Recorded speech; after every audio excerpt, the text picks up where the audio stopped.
Maksud hati lon temanyong karena bungong jero di mata. Coba jawab lon temanyong bungong karena tanda.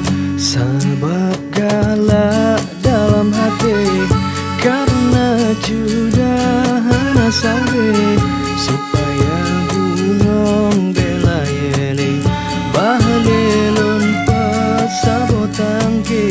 Rasa hati lontar bimbang akan gatai idaman. Sudah rupa lon uhamban menam rasa dalam pandangan.